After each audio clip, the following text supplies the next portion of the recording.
আল্লাহ পাক বলেন ওয়ালা রাব্বিহিম ইয়াতাওয়াক্কালুন, মুমিন ভরসা করবে কার উপরে বলেন? আর জোরে কার উপরে?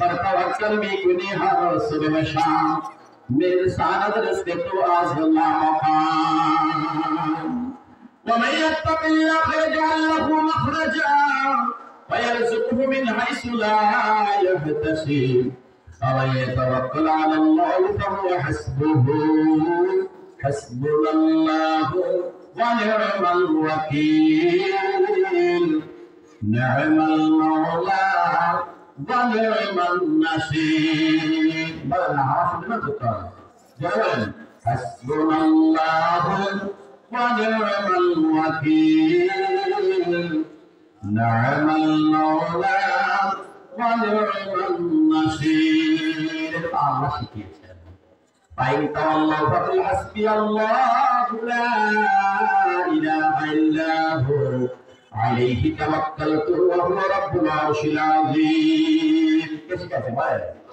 আল্লাহ শিখিয়েছেন। আল্লাহ শিখিয়েছেন। হাজার হাজার বেঈমান, হাজার হাজার নাস্তিক, আল্লাহ পাক বলেন রাসূল আপনি বলুন, এরা যদি আপনার কথা না শুনে আপনার থেকে পিঠ ফিরিয়ে মুখ ফিরিয়ে পালিয়ে যায়, আপনার বহি আপনার দুশমনতা করে, আপনি বলে দিন ফাইন তাওয়াল্লাউ, তোমরা যদি মুখ ফিরাও, হাসবি আল্লাহু লা ইলাহা ইল্লা হু আলাইহি তাওয়াক্কালতু ওয়া হুয়া রাব্বুল আরশিল আযীম। चार दुनिया हो मुखालिफ, कुछ नहीं नुकसान है, दम नहीं है डर नहीं है, जब खुदा रहमान है। সব দুনিয়া রাসূলের বিরুদ্ধে ছিল, কিন্তু রাসূলের কোনো ভয় ছিল না। কি জন্য বলেন? আল্লাহ তার সাথে ছিল। তার সাথে কে ছিল? আল্লাহ ছিল, এই জন্য কোনো ভয় ছিল না। নবী আলাইহিস সালাতু ওয়াস সালামের দেহরক্ষী হিসেবে দুইজন সাহাবী ছিলেন, তারা রাসূলকে পাহারা দিতেন। আল্লাহ নবী সাল্লাল্লাহু আলাইহি ওয়াসাল্লাম রাতে যখন ঘুমাতেন তার ঘর পাহারা দিয়ে রাখতেন। আল্লাহ পাক রব্বুল আলামিন রাসূলকে ভয় দিয়ে বলেন বাল্লিগ মা উনজিলা ইলাইকা মির রাব্বিক ওয়া ইন লাম তাফআল ফামা বাল্লাগতা রিসালাতান।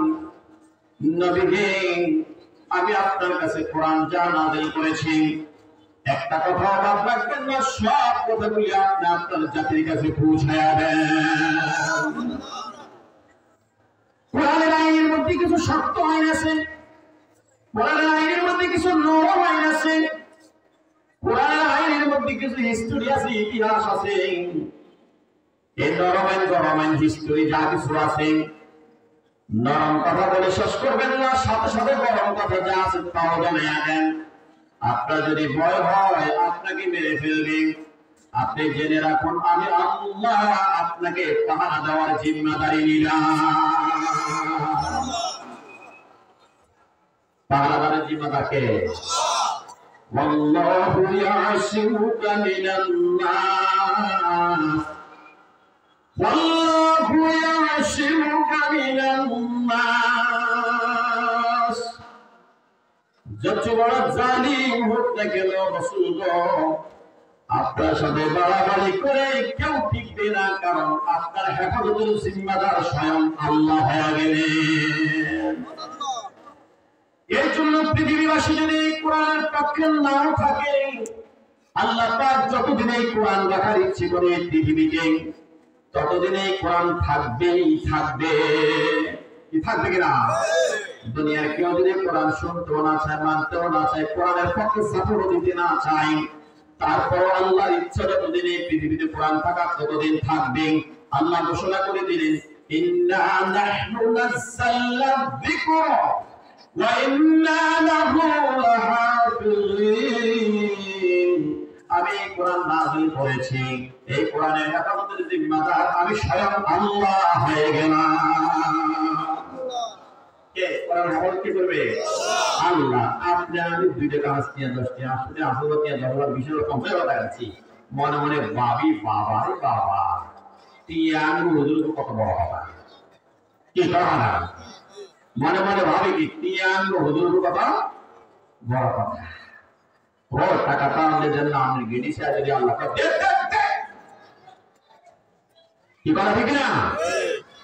আরো রাখা বের তাড়াতাড়ি, নয় মহাবিপদ সামনে ঘুরে, মহাবিপদ সামনে ঘুরে। দেখেন এই মাঝে মাঝে বঙ্গোপসাগরে ঘুরে না, কখনো আইডিয়া, কখনো নার্গিস, কখনো হাসিনা, কখনো নাসিনা। কে বঙ্গোপসাগর আইয়ে আইয়ে তো কোনোটা মিয়ানমারের দিকে যা, কোনটা উড়িষ্যার দিকে যা, কোনটা ভারতের দিকে চলে যায়, কিন্তু আল্লাহ বাঁচায় না। হ্যাঁ আল্লাহকে শোনো, আমি তো অভিনয় কিন্তু ঘুরাই ঘুরাই ঘুরাই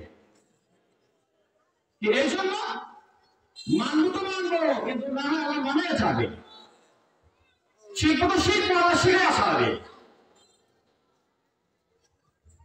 প্রত্যেকটি মানুষের প্রত্যেকটি আমল সম্পর্কে আল্লাহ তো যে আয়াত বলেছি অনেক লম্বা কথা, তাফসীরের কথা অনেক লম্বা হয়।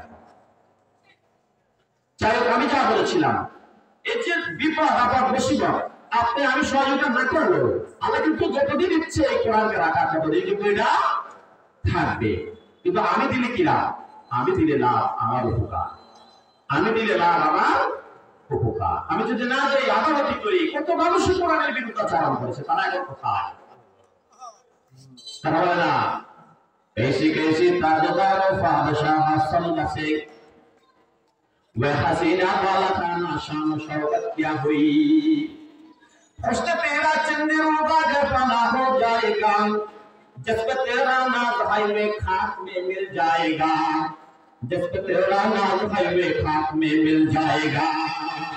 আপনি আমি কি পৃথিবীতে বাচ্চার দমদমা ছিল, তার সামনে ছিল 4000, পিছনে ছিল 4000, ডানে আর বামে 4000, 2000, 2000 করে 4000। একজন রাজার সামনে পিছনে ডানে বামে এরকম 8, 10,000, 12,000 সৈনিক ছিল। ও যেখান দিয়ে যাত ওই রাস্তাকে মারা যেত, পাড়িয়া যেত। কিন্তু ওরা কি এখন আছে? আমরা তো 5 দিন দেখা বলে একটা চালাইতে বহুত কষ্ট, আর তো 10-20,000 মানুষ নিয়ে যেতে হবে, কোনো অসুবিধা নেই। ওই তো এখন নাই, কি আছে? আমার যা আছে, আপনার যা আছে, এটাও কি থাকবে? তারা বলে না, এটাও কি থাকবে? কিছুই থাকবে না, কিছুই থাকবে না। কুল্লুমান আলাইহা ফান ওয়া ইয়াবকা ওয়াজহু রাব্বিকা যুল জালালি ওয়াল ইকরাম। সব শেষ হয়ে যাবে, থাকবে শুধু কে? আল্লাহ। বলেন কে থাকবে? আল্লাহ। এ দুনিয়া হে চাহে বাকি ফানা है, जो बाकी है वो बात खुदा है, भरोसा कुछ नहीं है जिंदगी का, भरोसा कुछ नहीं है जिंदगी का, बला है इसमें करना बंदगी का। এই দুনিয়া কিছু না, একেবারে ধ্বংসপ্রাপ্ত, একদিন ধ্বংস হয়ে যাবে, কিন্তু অহংকারের কোনো সুযোগ নাই। আমাদের জন্য করণীয় হচ্ছে আল্লাহর গোলামি করা। কথা বলেন, কার গোলামি? আল্লাহর গোলামি করবেন তো ইনশাআল্লাহ। আল্লাহ পাক বলেন আল্লাযীনা ইউকিমুনাস সালাহ ওয়া বিম্মা রাযাকনাহুম ইউনফিকুন। মুমিনের পরিচয় দিয়ে বলছে যারা নামাজ কায়েম করে, যারা কি করে? নামাজ কায়েম করে, সালাত কায়েম করে, যারা আল্লাহ পাকের প্রিয় তারা। বলেন সালাত কায়েম করে যারা আল্লাহ পাকের, যারা সালাত কায়েম করে যারা আল্লাহ পাকের প্রিয় তারা, পড়লে সালাত খুশি মনে জান্নাত দিবে নিরঞ্জনে। তাহলে না পড়লে সালাত খুশি মনে জান্নাত দিবে। আমাদের এলাকার বহু ভাইকে দেখা যাচ্ছে আজান হচ্ছে, জামাত হচ্ছে, কিন্তু সে রাস্তায় দোকানে বসে বসে বিড়ি খায়, আড্ডা দেয়, সময় কাটায়। ও ভেবেছে এটাই জীবন, আর কোনো জীবন নাই। কি জীবন আছে? জীবন আসেনি, কথা বলে না কেন? আরো জীবন আছে তো নাকি? আরে এই দুনিয়া হচ্ছে নশ্বর জীবন, অস্থায়ী জীবন, সমাজ জীবন। এই জীবনকে যদি মূল্য না দিতে পারে পরকালে কিন্তু বিপদ আছে। এই জীবনকে মূল্য না দিতে পারলে পরকালে বিপদ আছে। এই জন্য যে সালস্য ভরে বিনা বপন করে কক্ষ শেষে পাবে সে কোথায়? সময় মতো বীজ বপন না, আপনি সিজনে ফসল কাটতে পারবেন না। মনে মনে ভাবলেন আমি তো অনেক কিছু করে ফেলবো এক রাতে, না এক রাতের আমল দিয়ে আপনি সবকিছু করে ফেলবেন তা নয়। তাহলে যদি 5 ওয়াক্ত নামাজের দরকার হতো না। প্রতিদিনই লাগবে আপনাকে আমাকে আমল করা, প্রতিদিনই লাগবে। আপনি বলবেন আপনি জুমা নামাজ পড়ে আসছি, বাকি নামাজ না পড়লে বাকি হবে কি? জুমার নামাজ পড়ে আছেন, বাকি 35 না পড়লে কোনো অসুবিধা নেই। কি এটা কি আল্লাহ বলেছেন, রাসূল বলেছেন? আমি কোথা থেকে পাইলাম? তাহলে এই সব চরিত্র আমাদেরকে ছেড়ে দিতে হবে। যে নামাজ পড়ে না তার দিন নেই, যে নামাজ পড়ে তার দিন আছে। নিজেকে মুসলিম পরিচয় দিতে হলে নামাজ পড়তে হবে, নামাজে দিতে হবে। রাসূলুল্লাহ সাল্লাল্লাহু আলাইহি ওয়াসাল্লামের জামানায় নামাজ পড়া 3টি ক্যাটাগরি ছিল। যারা নিজেকে ইমানদার পরিচয় দিত তারা মসজিদে জামাতে নামাজ পড়তেন। যারা মসজিদে নামাজ পড়তেন না, নিজের ইচ্ছে মতো নামাজ পড়তেন, তারা ছিলেন মুনাফিক। আর যারা বিলকুল নামাজ পড়তেন না তারা ছিলেন কাফের। কি আমার কথা শুনেছেন? তাহলে নামাজ বেনামাজির কয়টা স্টেজ? নামাজের 3টি স্টেজ। যারা নামাজ পড়তেন মসজিদে জামাত, আল্লাহ রাসূলের তালিকায় তারা ছিলেন ইমানদার। যারা নামাজ পড়তেন নিজের ইচ্ছে মতো, নিজের মন মতো, জামাতের গুরুত্ব দিতেন না, নিজের মন মতো নামাজ পড়তেন, রাসূলের তালিকায় এরা ছিল মুনাফিক। আর যারা নামাজ বিলকুল পড়তেন না এরা ছিল রাসূলের তালিকায় কাফের।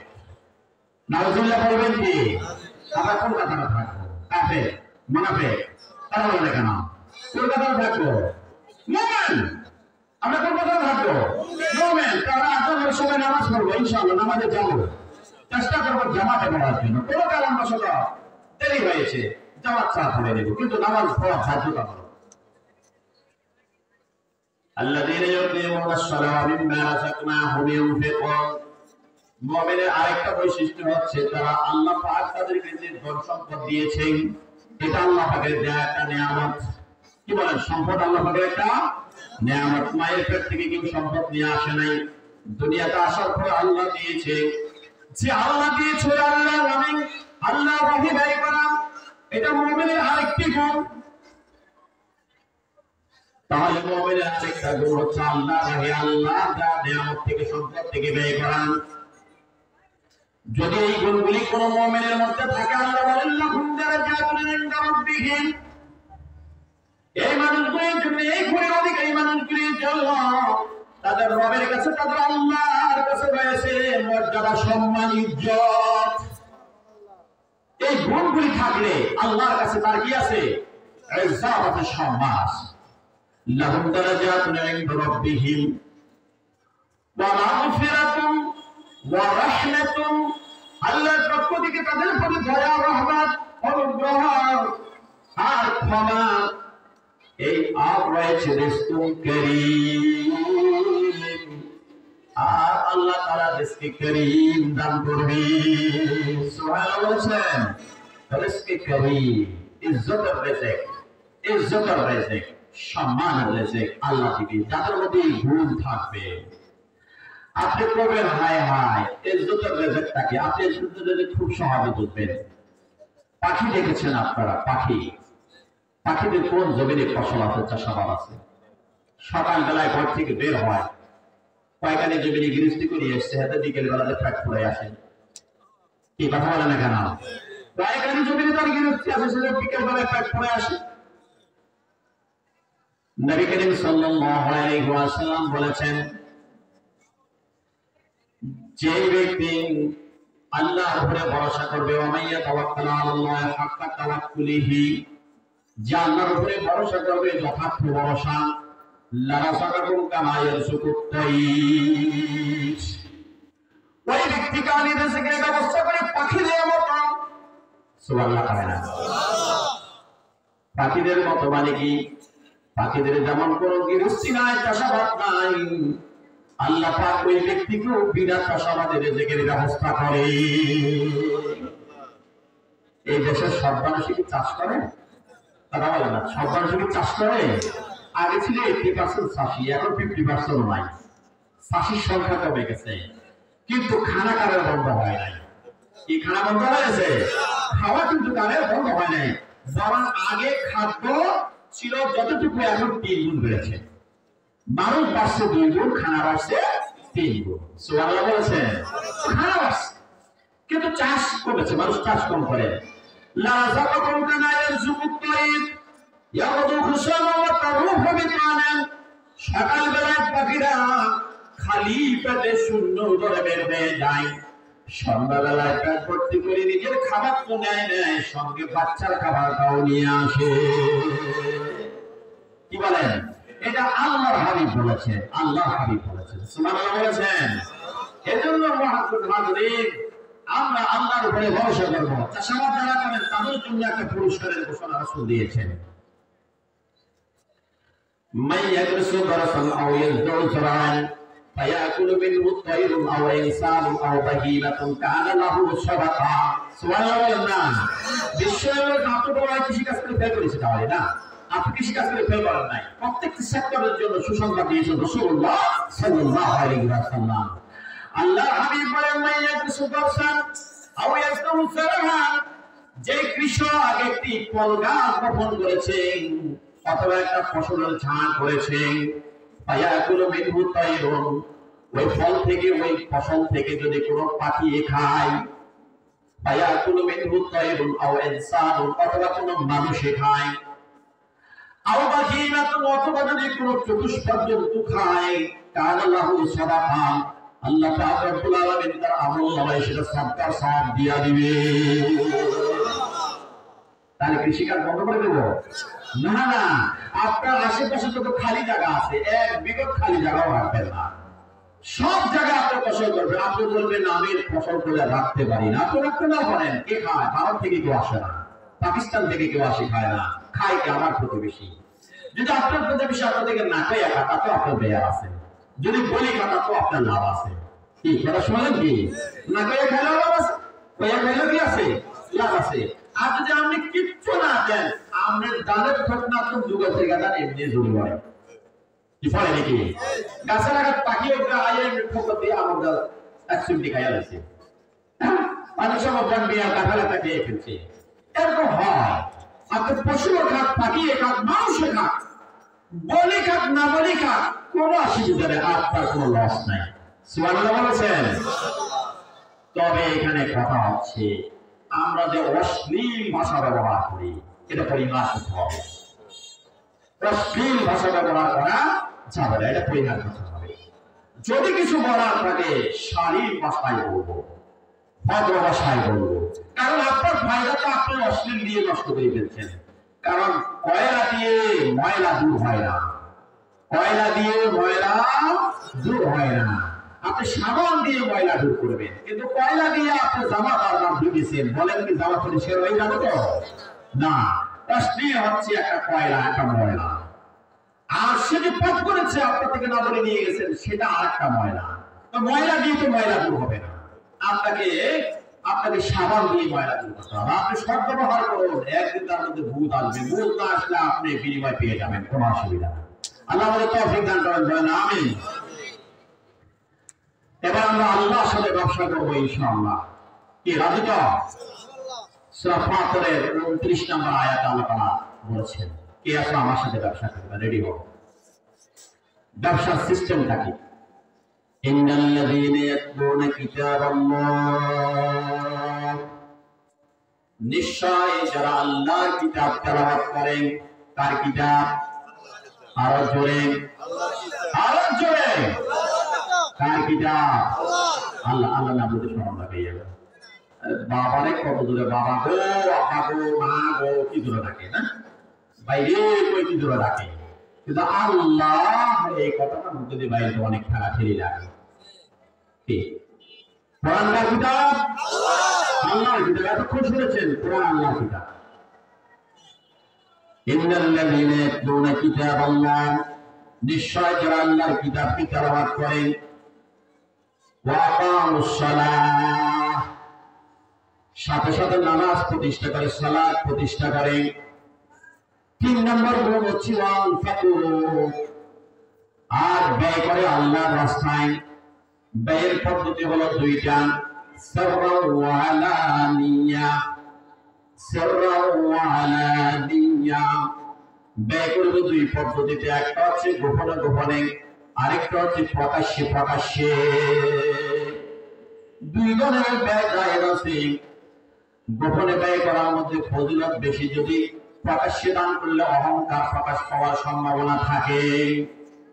আর প্রকাশ্যে ব্যয় করবে অন্যকে উৎসাহিত করার জন্য, আমার দেখা দেখি যদি নাকি আরো 10 ভাই যদি নাকি দেয় প্রত্যেকের সওয়াব যা হবে প্রথম ব্যক্তি যিনি দিবেন তার আমল্লায় ততটুকু সওয়াব হয়ে যাবে। কি কথা শুনেন না কথা? আমরা নাতিও তো পুরস্কৃত কিন্তু সুবহানাল্লাহ কিন্তু একটা কষ্ট হবে। নাতিও যদি সওয়াব লাগে হয়তো তো অনেক লাভ না। তাহলে দেখেন, তাহলে কি করবেন? প্রকার দান করবেন দুই ভাবে, সাররাও ওয়া আলানিয়া, গোপনে আর প্রকাশ্যে দুই প্রকারের দান করার পরে আমার আল্লাহ বলেন ইয়ারজুনা তিজারা, যারা এই তিনটা কাজের মধ্যে সম্পর্ক রেখেছে তারা আল্লাহর সাথে ব্যবসা জুড়িয়েছে। সুবহানাল্লাহ। আমার আপনার ব্যবসায়ী হোল্ডার কে? আল্লাহ। বলেন ব্যবসায়ী হোল্ডার কে? আল্লাহ। যদি কারের ব্যবসায়ী হোল্ডার হয় ব্যবসায় কি লস হবে? ব্যবসায় লস হবে না, লস হবে না, লোকসান হবে না। আল্লাহ বলেন দুনিয়ার ব্যবসায় লোকসান হয়। ও বান্দা আমার সাথে ব্যবসা করে দেখো, যারা আমার সাথে ব্যবসা করেছে তাদের কোনোদিন লোকসান হয় নাই, হবেও না। তিনি বলেও দিয়েছেন কখনো এটা লোকসান হবে না, হওয়ার সম্ভাবনা নয়। এটা একটা লাল চাকরি আল্লাহ বলছেন নিশ্চয় বলে এই কথা বলা হয়, সেই কথা নিশ্চিত হয়। আর আল্লাহ বলেছেন এটা এমন একটা ব্যবসা যে ব্যবসা লোকসান হওয়ার সম্ভাবনা নাই। তারা আল্লাহর সাথে ব্যবসা করলে, আল্লাহর সাথে ব্যবসা করলে ব্যবসা কি হয় না? বলেন লস হয় না, কারণ বলে না ব্যবসা কি হয় না? কেন আল্লাহর সাথে ব্যবসা করতে হাত দেয়? এটা হাত দেয় না, হয় না। এরা সন্দীপে ওয়াজ করতেন, যেগুলো মুখতেন বাতার বার এরা মাথায় দেওয়া আমার দিন অনেক জোড়া হয় না। একটু একটু মাথা বোঝা গেছে, জোরে দেবেন আপনি, কারণ বিভিন্ন জায়গায় গেলে তো বোঝা যায় কে কোন মাথার মুসল্লি, তাই না? আচ্ছা, তাহলে আমরা ব্যবসা করবো আল্লাহর সাথে। আল্লাহর সাথে ব্যবসা করলে পায় না। মা ইনদাকা ইয়ানফাদু ওয়া মা ইনদাল্লাহি বাক। আল্লাহকে বান্দা তোমার কাছে যেটা আছে এটা খরচ হয়ে যাবে, কিন্তু আমার আল্লাহ যে ব্যবসার স্থানে করেছে এটা কোনোদিন খরচ হবে না। সুবহানাল্লাহ বলেছেন। তুমি যে যেটা আছে তুমি কয়েক হাজার কোটি টাকার মালিক, কি বলে বড় বড় সাহাবেরা বড় কেন আসতে কর সরব, তাই না? শুধু সরব। বাংলাদেশের ব্যাংক থেকে দেউলিয়া হয়ে গেছে। বাঙালি যদি 10 টিয়া বা 30 টিয়া না লাগে, আলু কেজি 70 অভাব হয়ে গেছে, তাহলে বাংলাদেশের ব্যাংক গুলো দেউলিয়া হয়ে গেল। তাহলে টাকাওয়ালা পয়সাওয়ালা যারা ছিলেন বড় মাথা আবার ধরা খেয়ে গেছে। কি খাইছিনি? ধরা খাইছিনি, খেয়ে গেছে। তাহলে আল্লাহ বলছে তোমার কাছে যা আছে এটা খরচ হবে, হবে কিনা? তোমার কাছে যা আছে এটা খরচ হবে। এক সময় বলছে কালা টাকা সাদা করবে 10% দিবা না, তো রাতের আন্ধারে অনেকে 10% দিয়ে সাদা করিয়ে গেছে। এখন আর 10% পাওয়া না, এখন তো 100% দিলেও সারাসারি হবে না। কি বলা হয় না? এখন 100% দিলেও কি হবে না, সারাসারি হবে না, হিসাব দিতে হবে, হিসাব। আচ্ছা বলেন তো এই হিসাবে যথেষ্ট নাকি আরো হিসাব আছে? এখানে যে হিসাব এটা তো নরমাল মানবিক ব্যাপার, কারণ এরা আলিমুল গায়ব নয়। আলিমুল গায়ব কে? আলিমুল গায়ব ওয়াস শাহাদা ফায়ুনাব্বিউকুম বিমা কুনতুম তা'মালুন। আলিমুল গায়ব হচ্ছে আল্লাহ, তিনি সেই দিন সমস্ত গোপনগুলি জানায়া দিবেন। আমার আপনার গোপন কি আছে এটা দুনিয়ার সব মানুষের সবকিছু জানে না, কিন্তু আমার আপনার গোপন যা কিছু আছে সবকিছু জানে কে? আলিমাত নাফসুম মা কদ্দামাত ওয়া আখারাত। অতীতে যা করেছি, বর্তমানে যা করছি, মরার পরে যা হবে তাও জানে কে? আপনি একটা গুনার বীজ বপন করে গেছেন, কিন্তু জীবিত থাকতে ওই পরিমাণ গুনাহ করতে পারেন নাই, কিন্তু গুনার বীজটা রেখে গেছেন। কবরে শুয়া শুয়া প্রতিদিন গুনাহ আপনার ব্যালেন্সে জমা হয়। আবার আপনি একটা নেকির বীজ বপন করে গেলেন, দুনিয়াতে বেশি নেক কাজ করতে পারেন নাই, কিছু ভালো কাজ করে গেলেন, ওই নেকির বীজ স্থাপন করে গেলেন দুনিয়াতে। নেকির বীজ বাড়তে বাড়তে আপনি কবরে চলে গেছেন, প্রতিদিন আপনার আমলনামায় নেকির বীজ জমা হইতে আছে। মহা মুসিবতের দিনে কিয়ামতের ময়দানে যখন আপনার আমলনামা খোলা হবে, আল্লাহ পাক বলবেন ও কিতাবাকা কাফা বিনাফসিকা আল-ইয়াওমা আলাইকা হাসিবা। বান্দা তুমি তোমার আমলনামা পড়ো, তোমার নিজের বিচার নিজে করো। বান্দা আমলনামা হাতে পাইয়া যখন দেখবে আলিমাত নাফসুম মা কদ্দামাত ওয়া আখখারাত, হায় হায় দুনিয়াতে তো আমি এত বেশি নেক করি নাই, এত নেক কোথায় থেকে এসেছে। আর বক্কার বলবে আমি দুনিয়াতে তো এত বেশি গুনাহ করি নাই, এত গুনাহ কোথায় থেকে এসেছে। আল্লাহ বলবেন বান্দা আমি কি তোমাদেরকে বলি নাই আলিমাত নাফসুম মা কদ্দামাত ওয়া আখখারাত, তুই জীবিত থাকতে তোর জিন্দেগিতে যা করছিস তাও আমি তোরে দেব, জানাবো। তোর মৃত্যুর পরে তোর আমলনামা যতদিন চালু থাকবে, কথা বলে না, মৃত্যুর পরে আমলনামা চলবে না। তোর মৃত্যুর পরে আমলনামা যতদিন চালু থাকবে ততদিন যা কিছু জমা হবে সেটাও তুই পাবি, আমি তোরে জানাইয়া দেব। অনাস্তিকের বাচ্চা, বেঈমানের বাচ্চা, কাফের নাস্তিক মুশরিক শোন রে, তুই যে পাপের বীজ দুনিয়াতে রেখে আসলি, তুই যে গুনাহের বীজ দুনিয়াতে রেখে আসলি, ওই গুনাহ আজকে কালকে পরশু প্রতিদিন এভাবে যেতে যেতে 1000 বছর গড়িয়ে গেল, 1000 বছর গড়িয়ে গেল। তোর আমলনামায় যদি গুনাহ থাকতো 100, এখন হয়ে গেছে 1 কোটি। আমার যে লোকটা নেককার, ওই লোকটাকে আল্লাহ বলবেন তুমি তো দুনিয়াতে বড় বেশি কিছু করতে পারো না, দুইটা ছেলেকে আলেম বানিয়ে এসেছো, দুইটা ছেলেকে হাফেজ বানিয়ে এসেছো, একটা মাদ্রাসা স্থাপন করে এসেছো, একটা মসজিদ নির্মাণ করে এসেছো, একটা দাতব্য চিকিৎসালয় করে এসেছো, একটা ব্রিজ তৈরি করে নিয়ে এসেছো, মানব কল্যাণে মানুষের উপকারার্থে একটা গভীর নলকূপ, একটা খাল খনন করে দিয়েছ। এই যে ভালো কাজগুলি করেছ, ওই মসজিদটা 1000 বছর ছিল, ওই মাদ্রাসাটা 1000 বছর ছিল, ওই হাফেজের থেকে 2টা থেকে 4টা, 4টা থেকে 10টা, 20টা, 50টা, হাজার হাজার হাফেজ তৈরি হয়েছে, হাজার হাজার আলেম তৈরি হয়েছে, লাখ লাখ মানুষ তোমার ছেলে মেয়ে তোমার এই দাওয়াতি মিশনের কাজ করে আমল করে করে রাস্তা পেয়ে গেছে। এই মানুষগুলি এত আমল করেছে, ওই আমলগুলি তোমার আমলনামায় জমা হয়ে গেছে।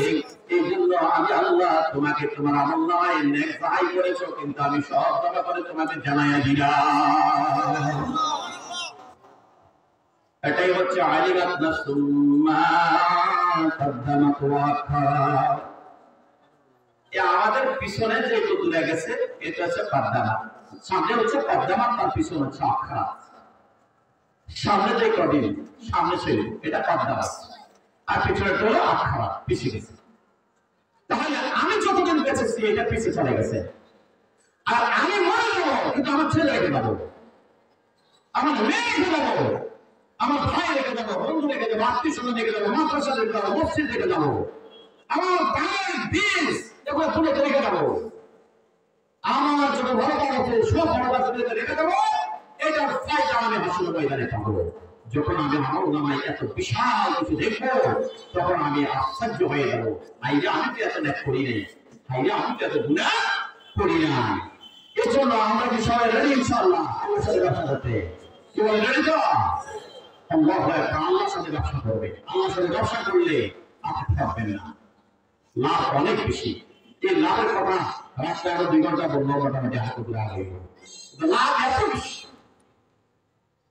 আল্লাহ বলছে তুমি যে আমাকে দিবা, আমি এগুলো খাইয়ে দেবো।